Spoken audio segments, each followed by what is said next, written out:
36শে জুলাইয়ের একটি সুন্দর মানবিক রাষ্ট্র প্রতিষ্ঠার সংগ্রাম নিয়ে আমরা যে ময়দানে নেমেছি, 1 বছরের মাথায় আমরা আবারও সারা জায়গায় প্রত্যেকটা জায়গায় চাঁদাবাজি শুরু হয়েছে। আমরা এর তীব্র প্রতিবাদ জানাই।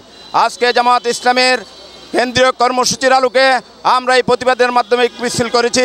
আগামী দিনে এই ধরনের যে কোনো অপচেষ্টাকে আমরা দৃঢ় হাতে প্রতিহত করব এই প্রত্যাশা রাখছি এবং এই দেশের জনগণকে একটি মানবিক কল্যাণ রাষ্ট্র প্রতিষ্ঠার জন্য উদাত্তভাবে আহ্বান জানিয়ে এগিয়ে আসার উদাত্ত আহ্বান জানাচ্ছি। আমরা কারো নাম বলবো না।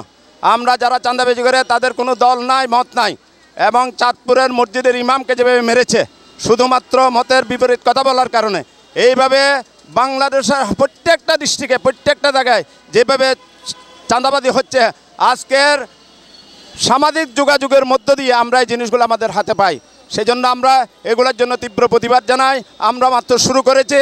চাঁদাবাজরা যদি এটা প্রতিহত না করে, তারা যদি তাদের জায়গায় ফিরে না আসে, তাহলে তাদের এক এক করে আমরা তাদেরকে শাস্তি দিয়ে আইন শৃঙ্খলা বাহিনীর হাতে তুলে দেব। আসসালামু আলাইকুম রহমতুল্লাহি ওয়া বারাকাতুহু। আজকে আমরা 24 সালের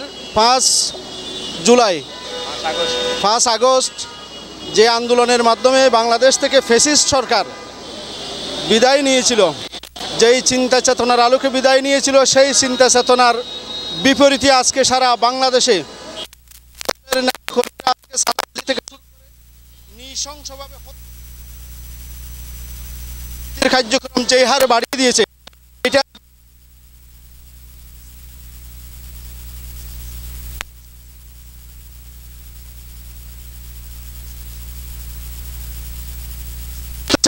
যে এই কার্যক্রম কোরআন এবং হাদিসের আলোকে আল্লাহ নবী মুহাম্মদুর রাসূলুল্লাহ সাল্লাল্লাহু আলাইহি ওয়াসাল্লাম আজ থেকে ১,৫০০ বছর আগেই দুনিয়ার মানুষের সামনে প্র্যাকটিক্যালি উপস্থাপন করেছেন। আলহামদুলিল্লাহ, বাংলাদেশ জামায়াত ইসলামী এই কাজের জন্য আগামীতে এগিয়ে যাবে।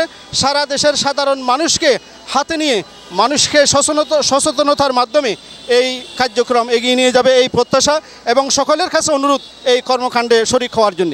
আসসালামু আলাইকুম ওয়া রাহমাতুল্লাহি ওয়া বারাকাতুহু।